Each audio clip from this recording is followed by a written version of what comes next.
Bom, galera, dentro do metabolismo de carboidrato, né, que a gente está estudando, um grande problema que afeta muita gente no mundo inteiro é a deficiência no metabolismo da lactose.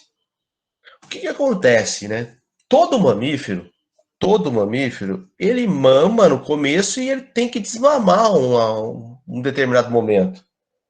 Mas acontece que o ser humano, ele insiste em não desmamar.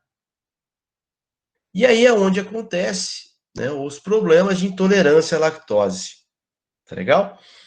Galera, uma coisa muito importante quando a gente está falando aqui de metabolismo e intolerância é que intolerância é um problema metabólico. É diferente de alergia, tá bom? É diferente de alergia.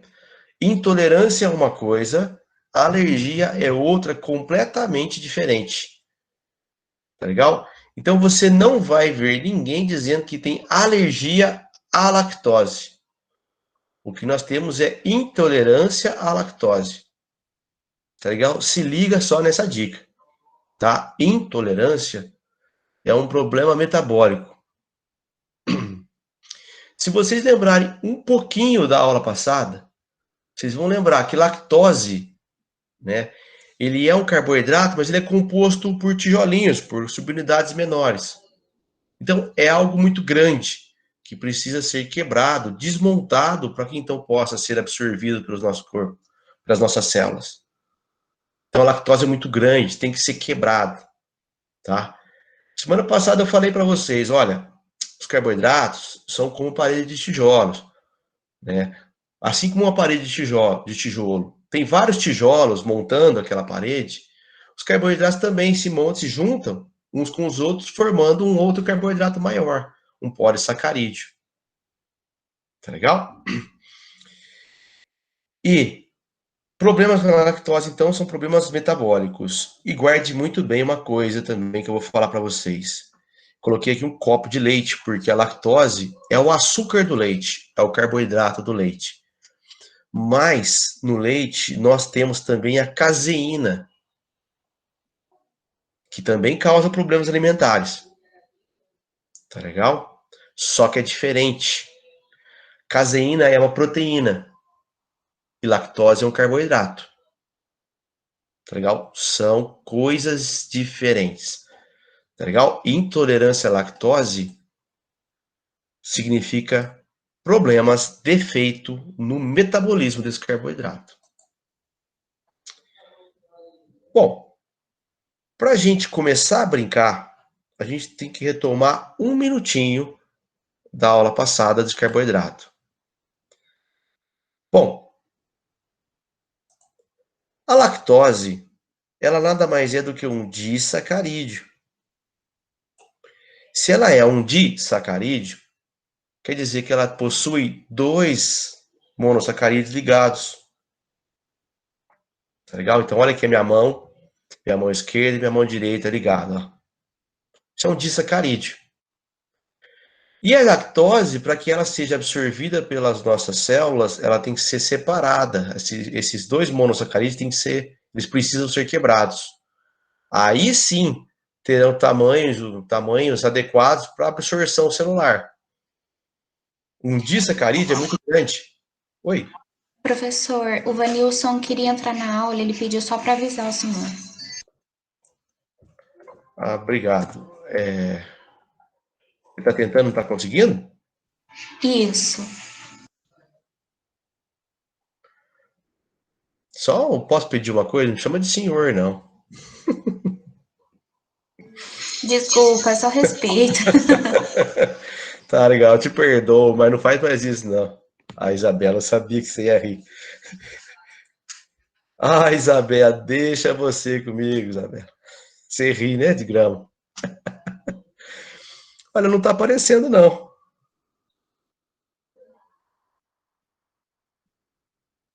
Ah, entendeu, não. Não existe essa palavra entendeu, Isa. É entendi. Esse negócio de entendeu, não... você também, Rose. Esse negócio de entendeu não existe. Parco isso.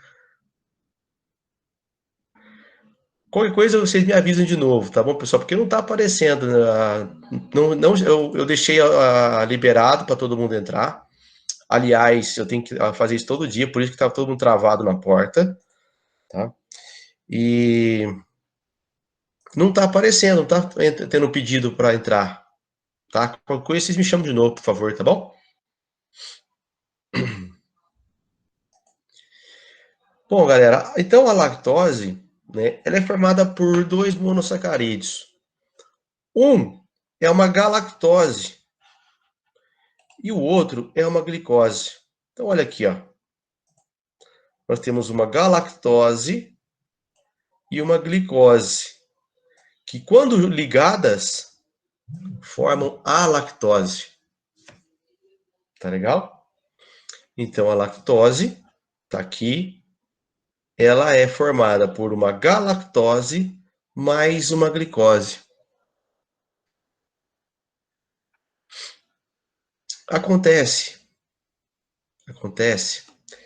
que a glicose e a galactose são o que a gente chama de isômeros. O que significa isso? Significa que essas duas moléculas possuem a mesma fórmula química, C6H12O6. São duas hexoses, que são carboidratos, que são açúcares com 6 carbono. Só que a configuração dos átomos estão em posições diferentes. Tá? Estão em ordem diferente. Um está para cima, outro está para baixo. Tá legal? Isso que muda no isômero. A fórmula química é a mesma, mas a estrutura muda. Tá legal? Isso que são isômeros.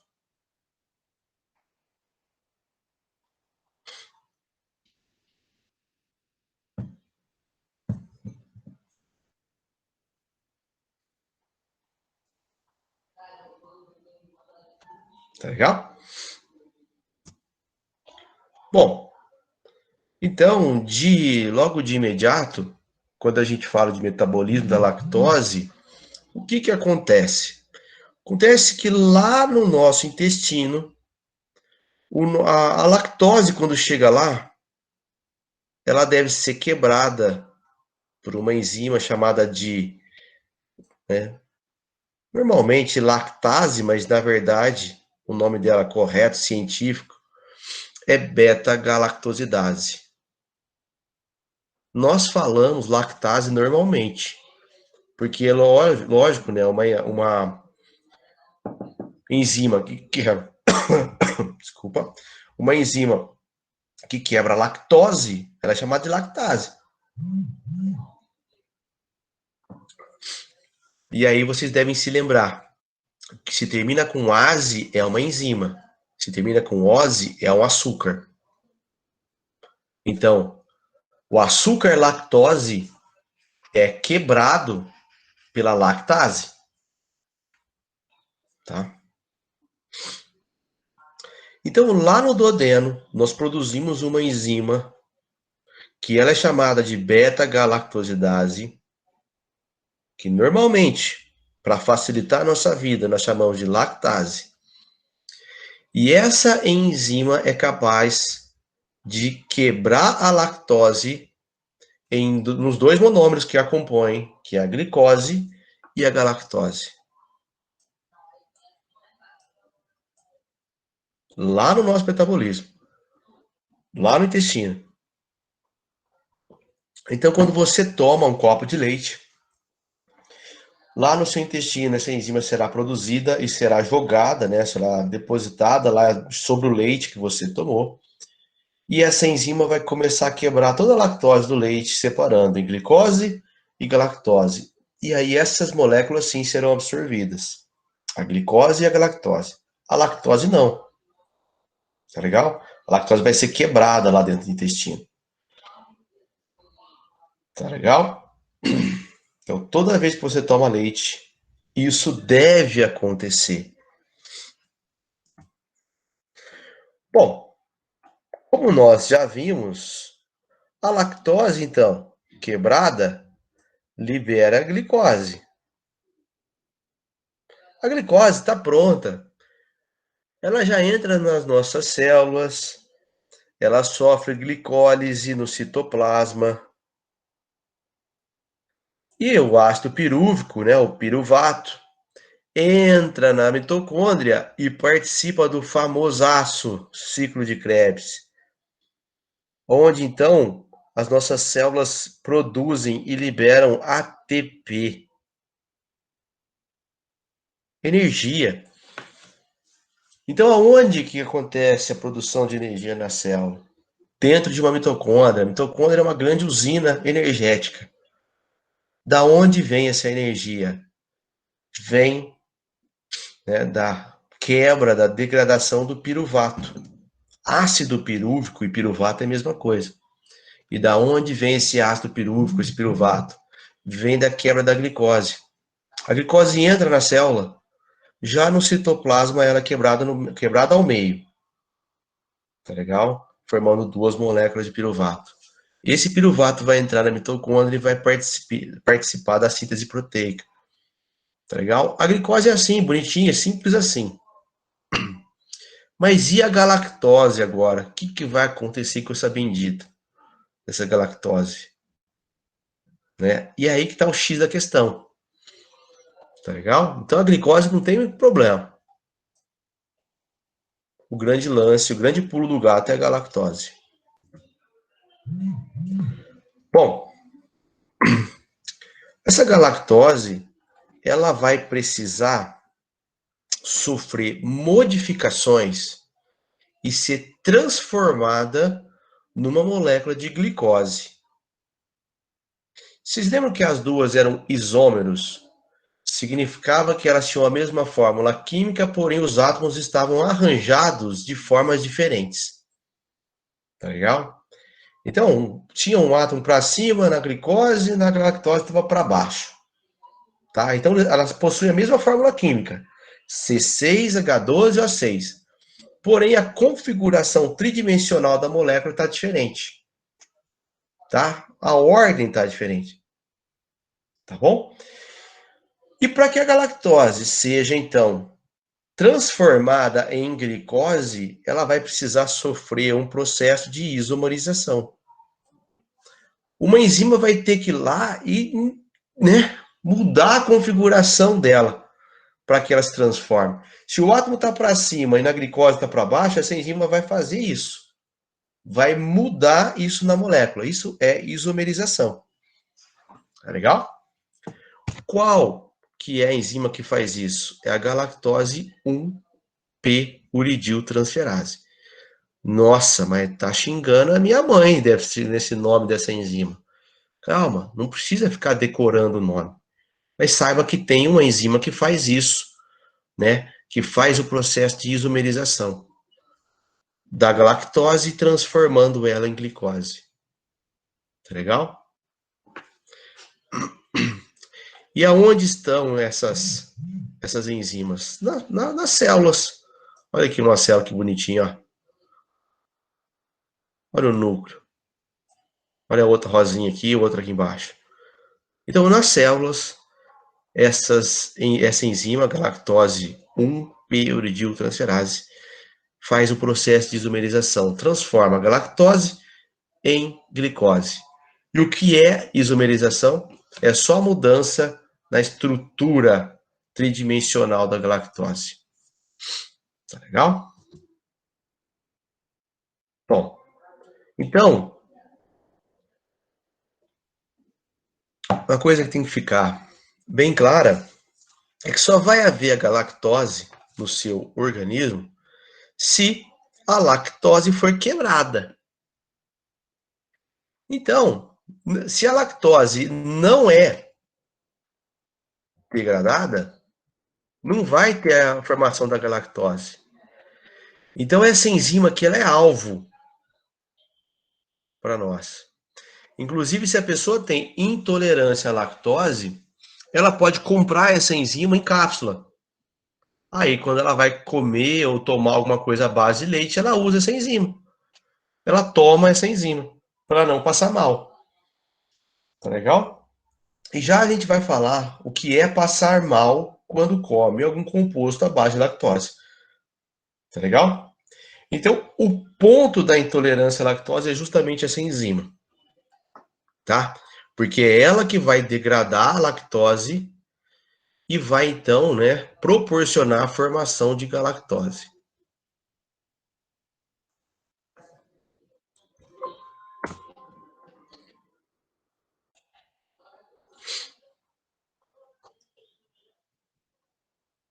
Camila, você toma essa enzima? É a única forma, né?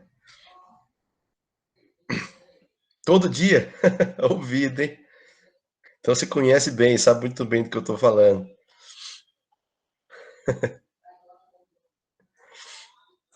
E é justamente, tá? Esse o ponto.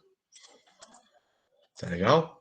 Agora, por que que nós temos, quando nós não produzimos essa enzima, né? Ou quando nós deixamos de produzir ao longo do tempo, por que que nós temos então dor de barriga na intolerância à glicose? Galera, então veja,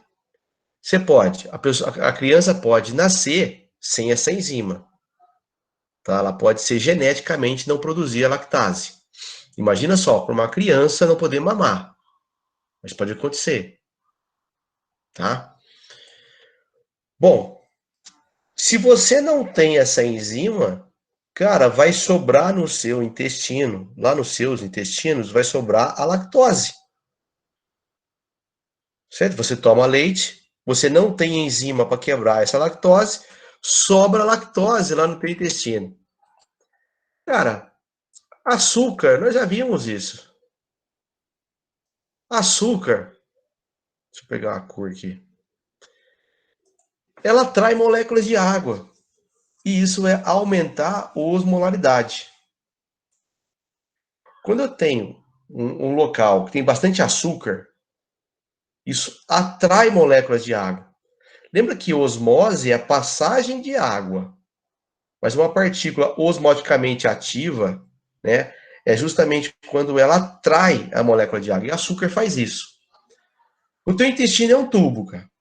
É um tubo, certo? Não tem nenhum tubo aqui. O seu intestino é um tubo. Imagina lá dentro, cheio de lactose, atraindo água para dentro do intestino.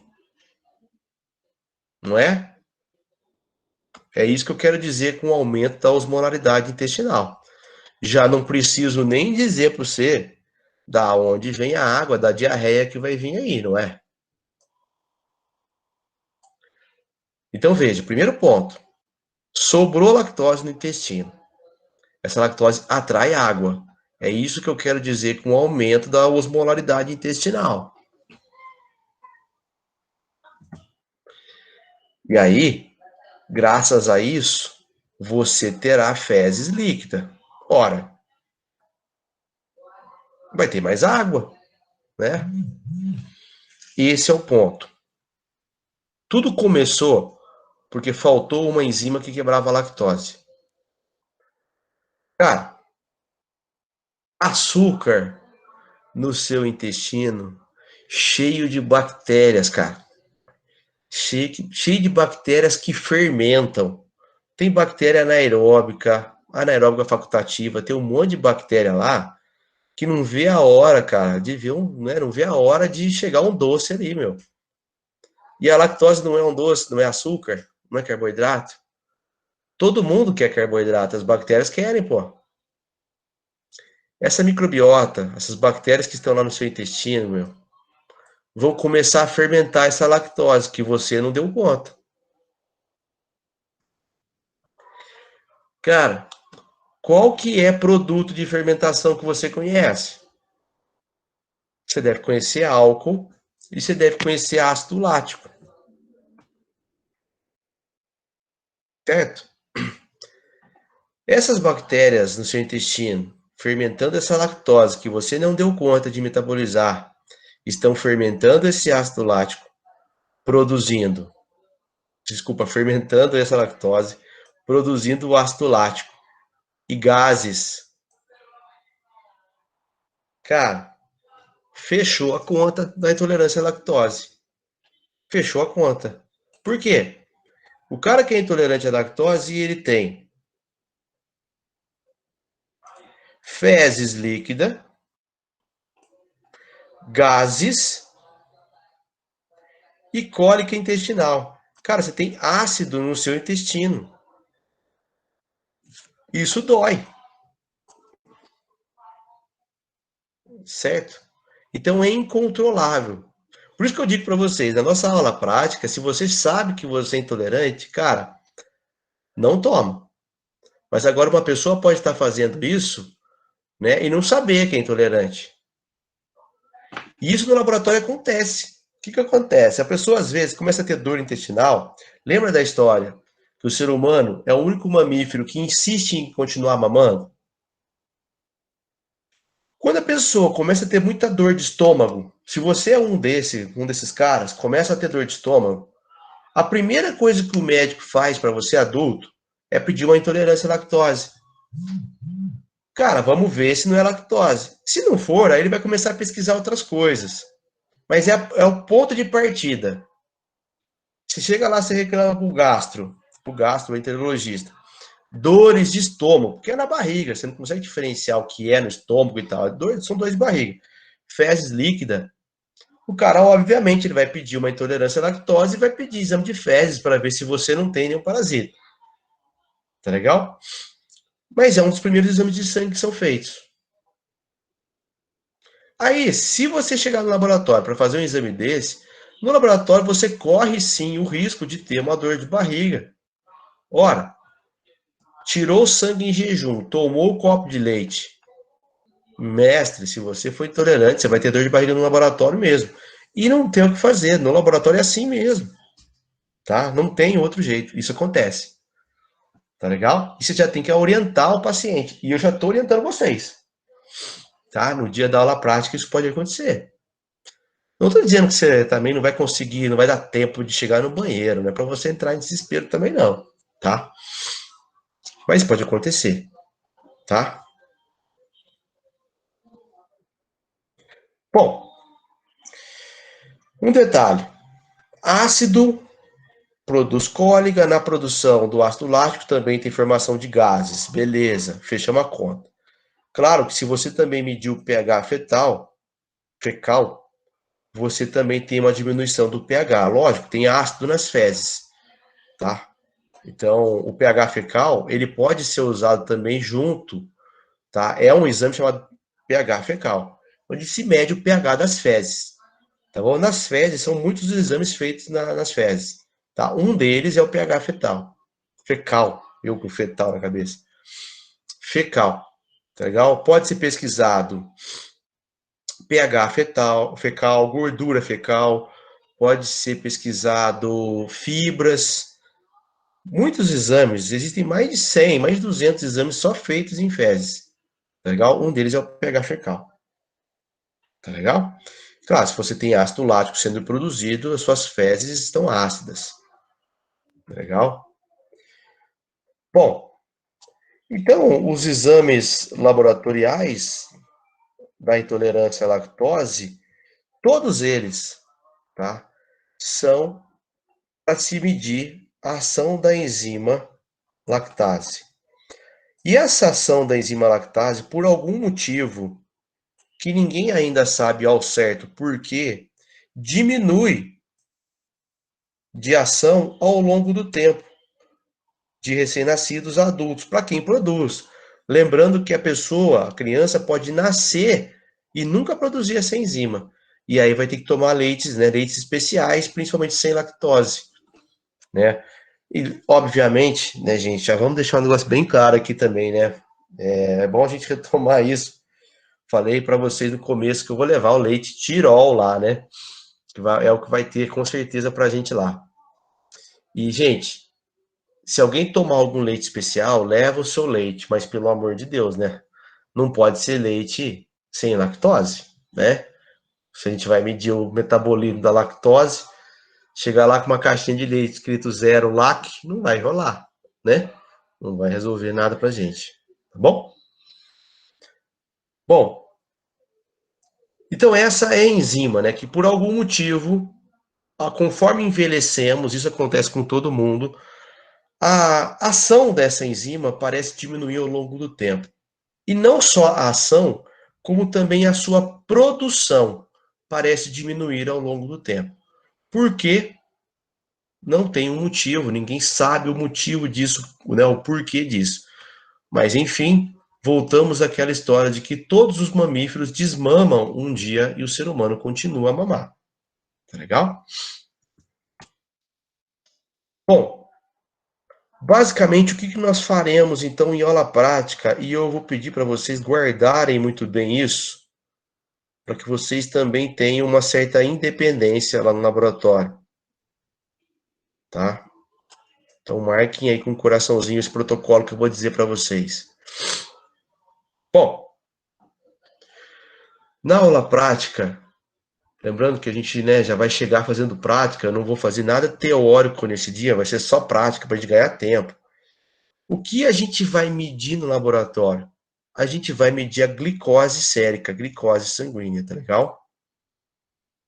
Então, basicamente, nós vamos precisar de uma coleta inicial do paciente em jejum e, no mínimo, após 30 minutos da ingestão do leite, então ela vai tirar sangue em jejum, vai tomar um copo de leite, marcar o tempo, com 30 minutos tirar o sangue de novo, depois mais 30 minutos tirar o sangue de novo. Tá legal? Nós teremos lá um gráfico desse, né, que a gente vai tentar construir. Cada um vai fazer o seu, cada grupo vai fazer do seu. Tá legal? Aqui nós temos glicose, a glicose sérica, e aqui nós temos o tempo. Nós precisamos pelo menos 30, 60 minutos, no mínimo. Se der tempo, nós podemos fazer também com 90 e 120. Tá legal? Se der tempo. Tá legal? Então, nesse exemplo aqui, ó, em jejum, nosso paciente apresentou uma glicemia de 80 miligramas por decilitro. E agora eu quero pensar com vocês.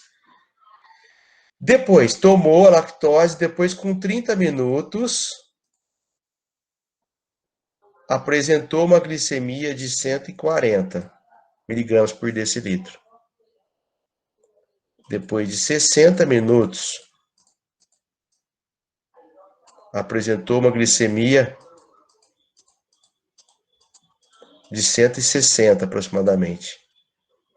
90 minutos, essa glicemia caiu para próximo de 150, né? Se eu chegar ali. E depois de 120 minutos, essa glicemia chegou perto de 100 miligramas por decilitro. Então veja, em jejum tinha 80, tomou leite, a glicose no sangue subiu, e depois voltou próximo ao que estava antes em jejum. Pergunta: essa pessoa é tolerante ou intolerante à lactose? Nossa, agora que eu vi as perguntas, peraí. Matheus e Isadora, antes de responder as perguntas de vocês, eu vi agora, tá? É tolerante. Por que que é tolerante?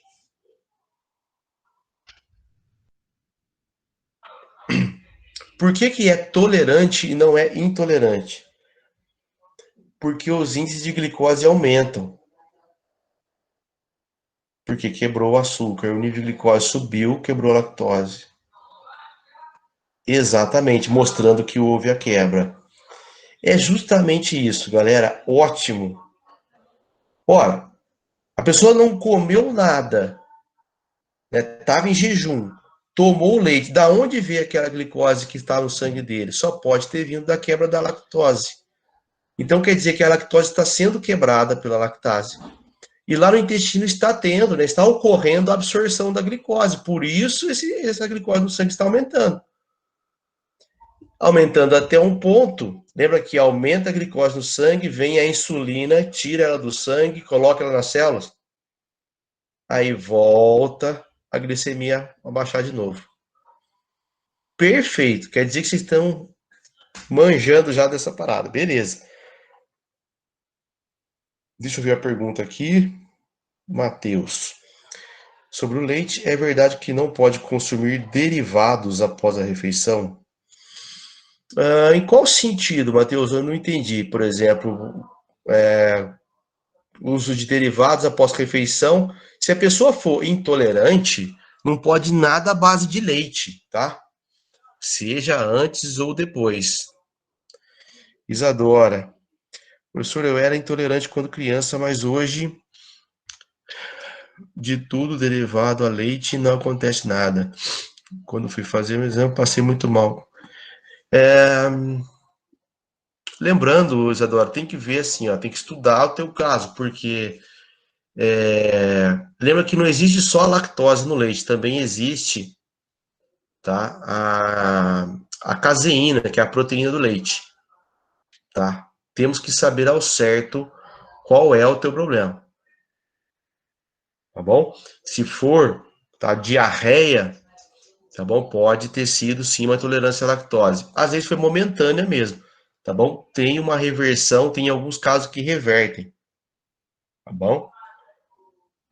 E Matheus, sobre a sua pergunta, eu não sei se é específica, tá? O que eu posso falar para você, se a pessoa é intolerante à lactose mesmo, tá legal? Pode ser antes, pode ser qualquer horário.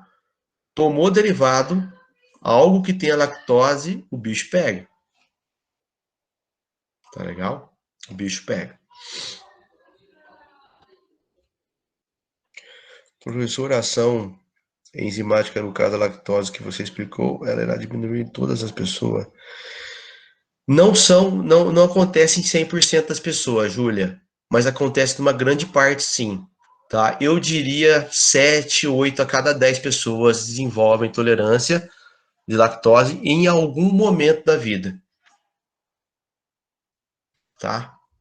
Pode acontecer com 20 anos de idade, pode acontecer com 80, mas eu diria que ali 8, 7, 8 a cada 10 desenvolve. Ah, então, é isso que eu ia falar, Natália. Aí ele tem uma alergia à caseína. Isso, aí tem os problemas na pele, aí é a alergia mesmo.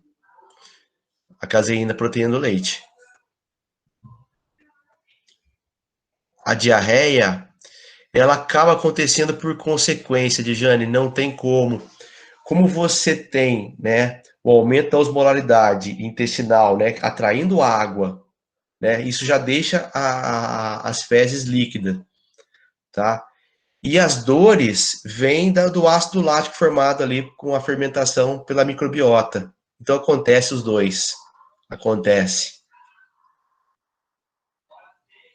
Tá? Acontece a diarreia, seguida também junto com dores de barriga por causa dos gases produzidos, por causa do ácido lático e os gases produzidos.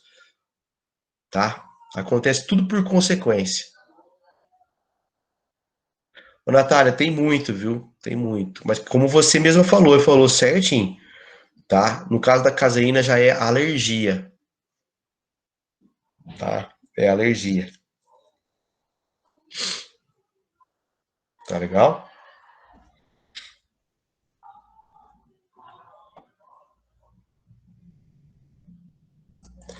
Galera, então ótimo, tá? É isso que vai virar os resultados de vocês. Então, inclusive, eu vou pedir para a gente mesclar, para a gente fazer essa discussão aqui de vocês, tá legal? Depois, né, quando a gente volta e com os resultados de vocês, eu quero discutir esses resultados. Então, eu vou pedir, né, na aula eu vou explicar melhor, mas eu pretendo quem está em casa e quem está lá presencial depois para a gente formar grupos, né, misturados ali, para a gente discutir os resultados, tá legal? A aula prática precisa de resultado, né, precisa entender os resultados, tá? Então, é isso que acontece na dor de barriga, tá legal? Agora eu vou discutir com vocês esse processo, então, de isomerização, tá legal? Que acontece com a galactose, tá legal? Então, veja, Um grande problema, e o ponto-chave aconteceu, porque não existia uma enzima que quebrava a lactose. E isso causou a dor de barriga. Mas eu vou falar para você, isso é o de menos. E esse é o menor dos problemas. Tá legal? Esse é o menor dos problemas. Existem outros problemas que são erros inatos do nosso metabolismo, que, cara, aqui dá pau. Aqui dá pau forte. Isso que a gente vai discutir agora. Tá legal? Que são problemas no metabolismo da galactose. Então vocês lembram que a galactose, para ser convertida em glicose, sofria a isomerização. Tá legal? Que é a mudança, né, de alguns átomos de lugar, né, nessa configuração tridimensional da molécula. Parecia algo muito simples, né? Mas vamos ver se é tão simples assim. Cara, aqui, nesse processo de isomerização, tá, que vai acontecer, então, essa conversão, participam 3 enzimas em vias metabólicas diferentes. 3.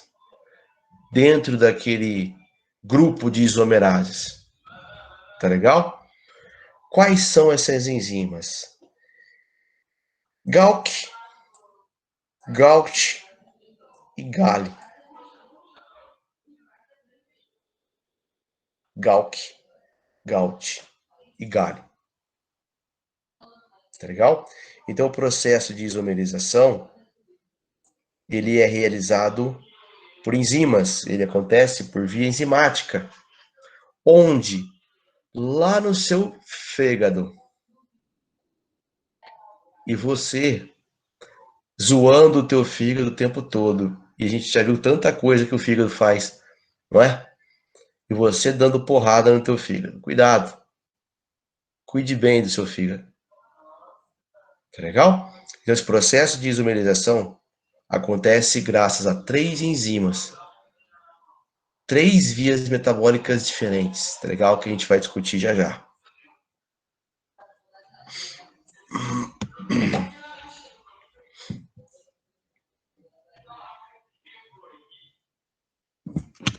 E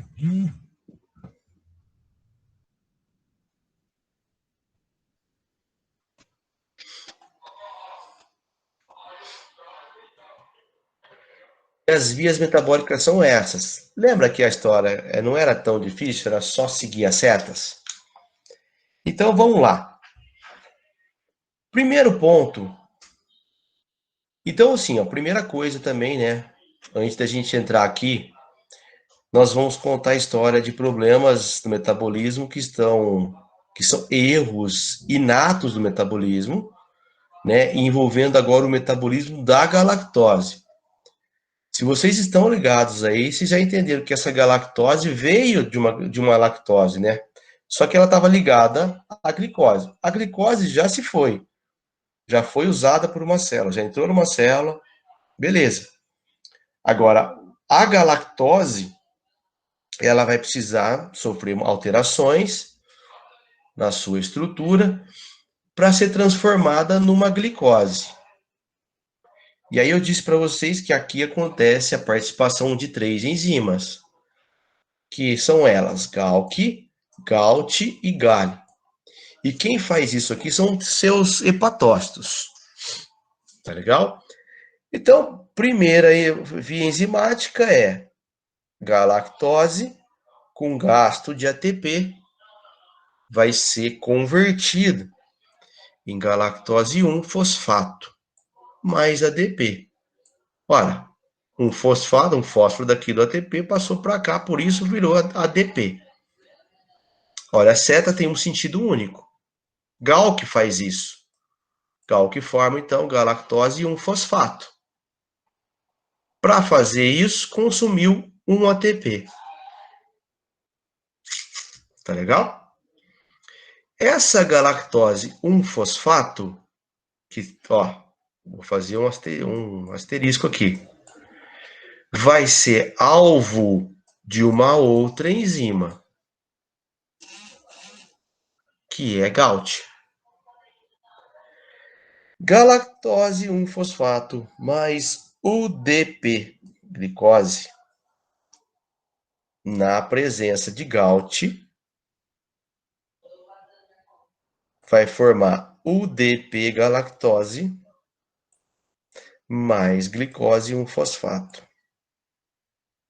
Perceba que aqui a via é de mão dupla. Essa GALT pode fazer a reação dos dois lados, pode fazer nesse sentido, como também pode fazer nesse sentido.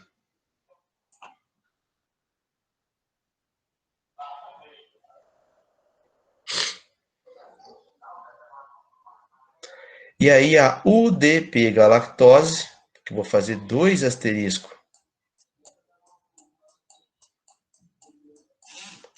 está aqui, ó.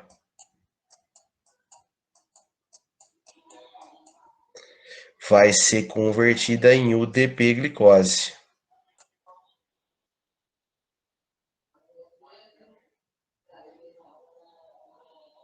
Quem vai fazer isso é a Gali.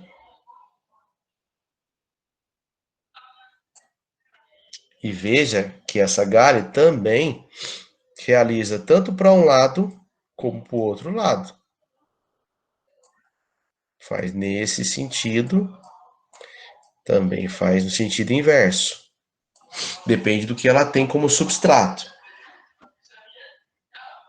Isso é uma via metabólica.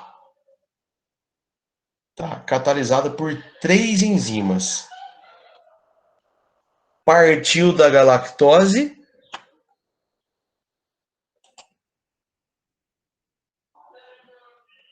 partiu da galactose aqui em cima e chegou na glicose aqui embaixo.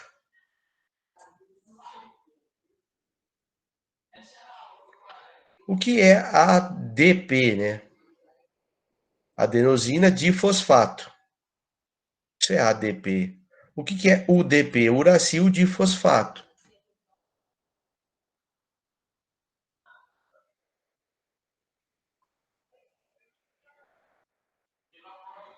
Então veja o processo, né? Tinha galactose, chegamos à glicose aqui embaixo. Como? Uma via biosintética, né? Onde eu tenho 3 enzimas realizando diferentes etapas da via, atuando em diferentes etapas da via, até chegar na glicose. Agora, e se eu tenho problemas nessas enzimas? Em uma delas, em outra? O que vocês acham que deve acontecer se eu tiver um problema em Galk? Se eu não tiver Galk, o que vai acontecer? O que vai acontecer, pessoal, se eu não tiver Galk, a primeira enzima da via?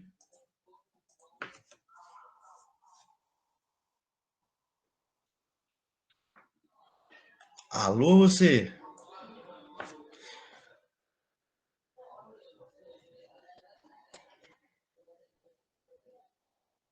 Não ocorre. Adianta eu não ter Galk? Ó, adianta para mim eu não ter Galk e ter as outras duas, Galt e Gali?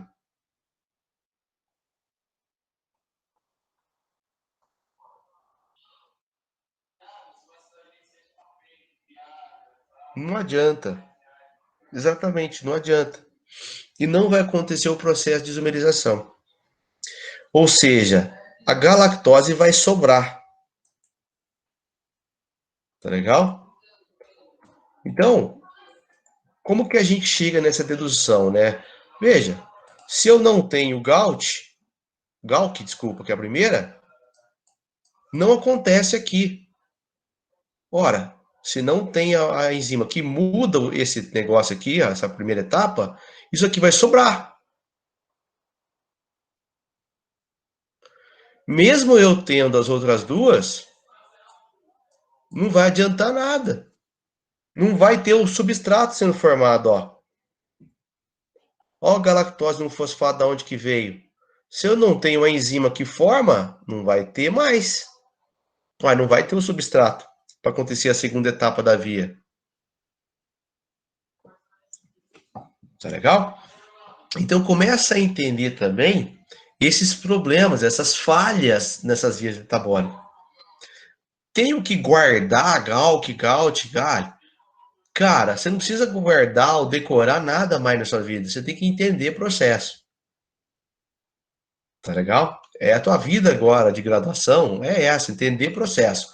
Se um dia você precisar se especializar mais nisso, aí você volta lá e você vai lembrar, relembrar em detalhes, tá? Mas a vida não vai te cobrar para que você saiba, né, toda a hora disso. Legal?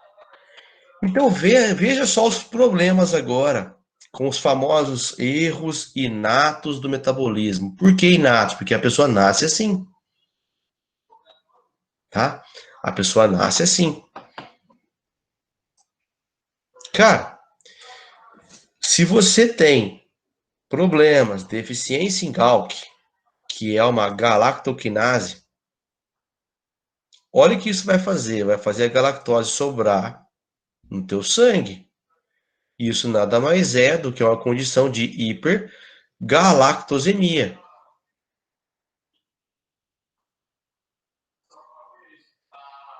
E essa galactose ela vai acabar sendo convertida em galactotiol, que vai causar você, ó, em você catarata, por exemplo. Tá legal? Então, se você não tem Galk, não tem, quem sobra é a galactose. Ó, aumenta. Esse aumento de galactose é chamado de hipergalactosemia. Lá na tua retina vai ser convertido em galactotiol e vai provocar catarata.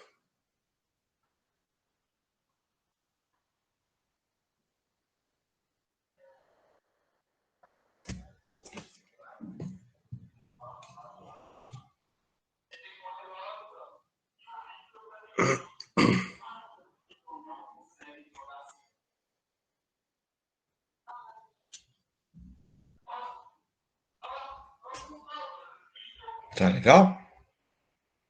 Eu tô quase acabando, viu, gente? Essa aula é mais curta. Outro erro do metabolismo: deficiência de GALT. Sabe por que eu estava colocando GALC, GALT, galho para vocês? Porque olha os nomes dessas enzimas, cara. Olha GALT o que significa. Galactose 1-fosfato uridiltransferase. Para que eu vou ficar pedindo para vocês decorarem esse nome monstruoso? Aprende GALT. Olha aqui a via que ela participa, ó. A via de mão dupla. Olha a seta. Ó, para lá e para cá.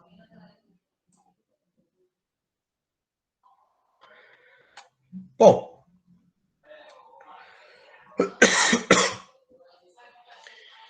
se você, né, tem ali, por exemplo, uma lesão hepática, né, na verdade, se você tem um problema com galactose, um fosfato lidiltransferase, com GALT, isso até pode provocar uma lesão hepática.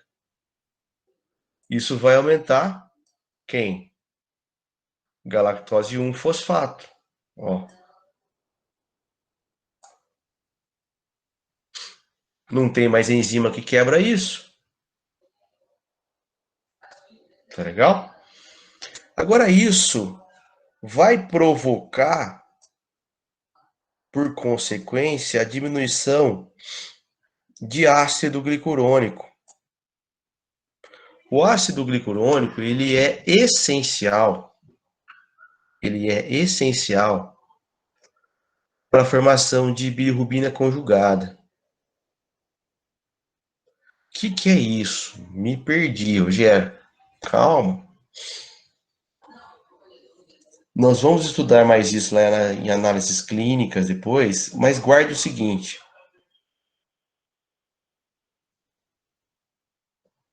Tá? Tô dando um tempo porque eu acredito que tem alguém anotando, né?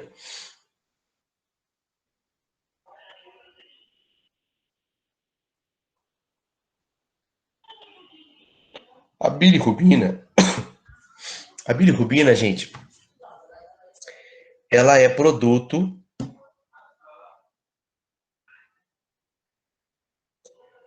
do metabolismo de hemoglobina.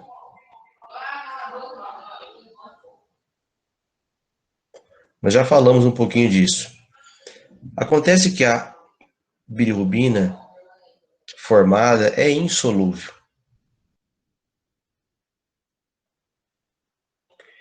E a bilirrubina formada ela é insolúvel.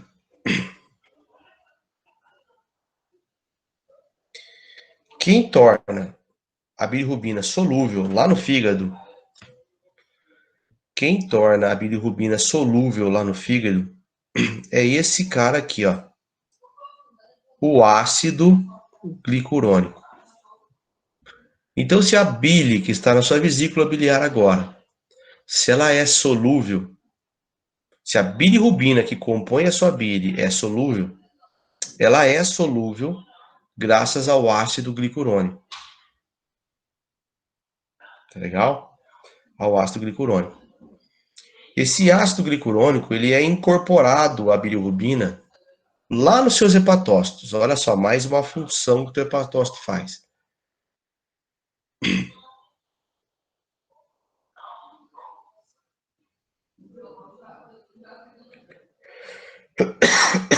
E aí, esse ácido glicurônico deixa a sua bilirrubina solúvel e o teu fígado drena essa bile e manda lá para a vesícula biliar.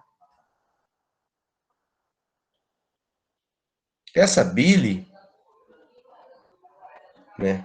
Essa bile, ela vai participar do metabolismo de, principalmente, né, no metabolismo de lipídio. Vai ser extremamente importante para a digestão dos lipídios. Tá legal? Então a sua bile, que está lá na vesícula biliar, ela tem outros componentes. Um deles é a bilirrubina. Tá legal? A tua bile tem sais biliares, tem colesterol, tá legal? E tem bilirrubina também. Só que a bilirrubina que tá ali tá bonitinha, tá solúvel, tá ligada ao ácido glicurônico.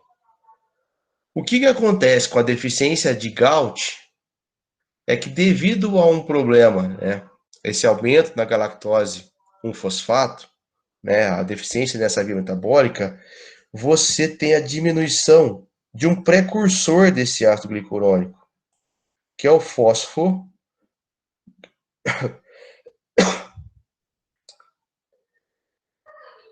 Você tem uma diminuição do precursor do ácido glicurônico, por diminuição da enzima, fosfoglicomutase.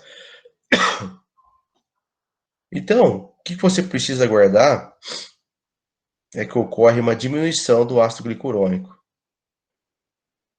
Com isso vai levar uma baixa, né, uma diminuição da quantidade de bilirrubina conjugada.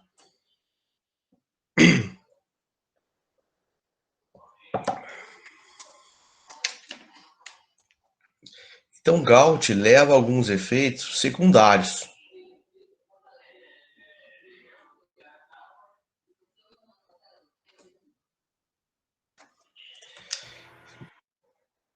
Se você tem diminuição... Alguém ligou o microfone para falar alguma coisa? Professor. Eu tenho um problema, não é problema, mas chama síndrome de Gilbert, eu acho que é isso.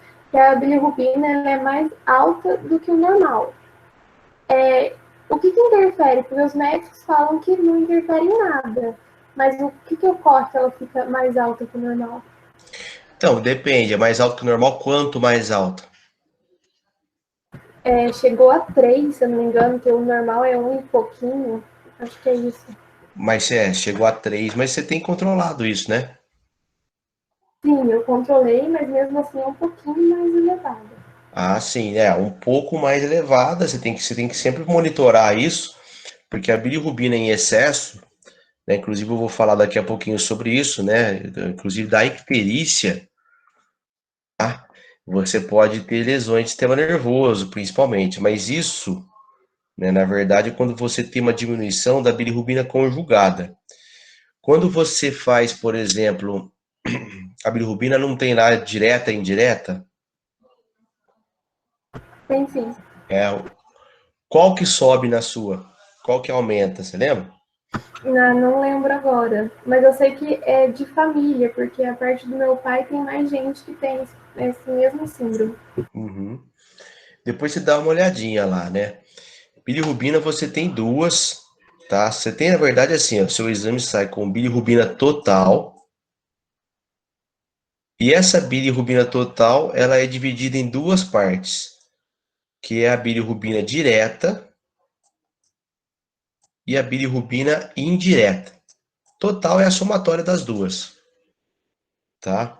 O que deve ter aumentado na sua síndrome, no caso que você falou, é a bilirrubina total.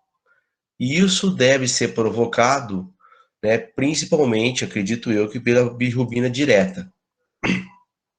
Tá legal? Acontece que o grande problema, nesse caso que eu estou contando aqui, é o aumento da bilirrubina conjugada. Desculpa, a diminuição da bilirrubina conjugada. Porque isso aqui se acumula nos tecidos, faz com que a pessoa fique amarelinha. No caso, você, acredito eu, você chegou a ter icterícia? Ficar Sim, amarela? tive Hã? sim. Eu tive, que era suspeitado de hepatite, mas no final descobriram que era a bilirrubina.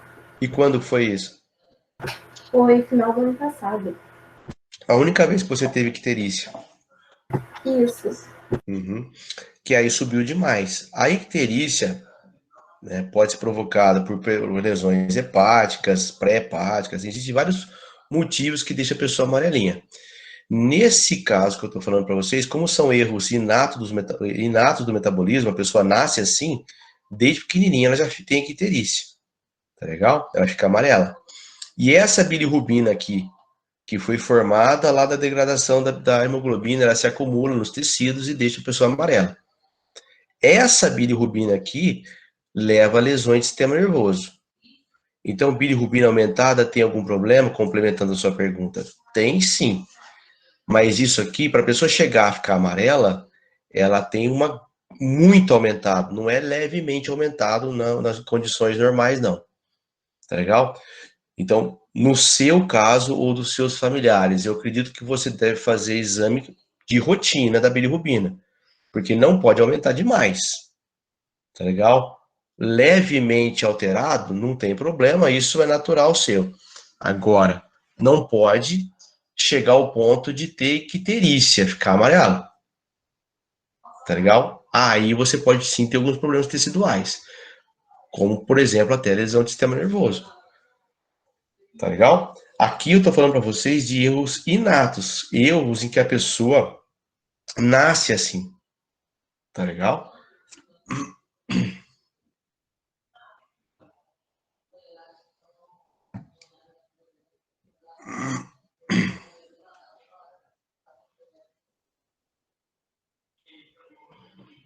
Tá legal? Certinho, obrigada. Tá bom? Então, assim, eu sugiro para você estar fazendo aí, não sei se uma vez por ano ou até cada 6 meses aí para monitorar isso. E aí é o seguinte, né? Da tua síndrome, no caso, não, esse aumento da bilirrubina não é por causa dessas enzimas aqui que eu tô contando, tá? Provavelmente é algo que afete o metabolismo da hemoglobina, tá? Não tem nada a ver com essas enzimas que eu tô dizendo aqui. Tá legal? Bom, problemas agora na GALI, né, que é uma epimerase. Nós temos a terceira etapa da via bioquímica, ok? Onde ela, assim como essa segunda, depende aqui ó, da formação de UDP galactose. Lembra que são vias de mão dupla, olha a seta. Tá legal? Quando você tem algum problema de GALI, o que a gente vê é que a fisiopatologia é a mesma de Gout. Por quê? Porque é uma via bioquímica de vai e vem. Veja, ela faz de um lado ou de outro.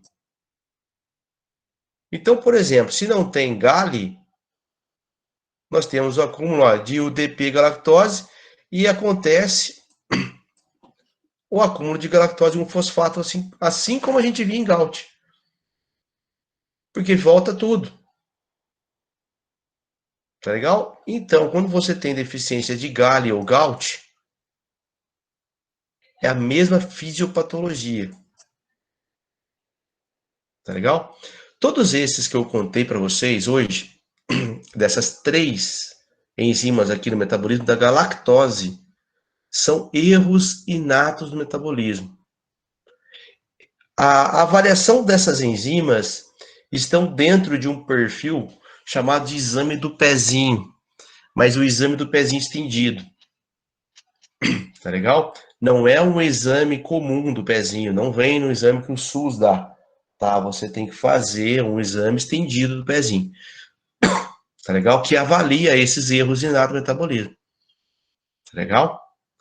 E avalia essas 3 enzimas. Tá legal? Obviamente, não vou cobrar de vocês, quero que vocês guardem essas vias metabólicas. Não foi o nosso foco desde o início. Tá legal?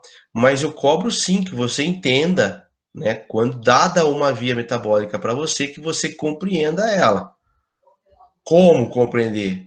Olhando a bendita da seta. Lembra que ela direciona a sua reação bioquímica. Se ela aponta para os dois lados, quer dizer que ela pode ir para um lado ou para o outro. Tá legal? Tudo bem?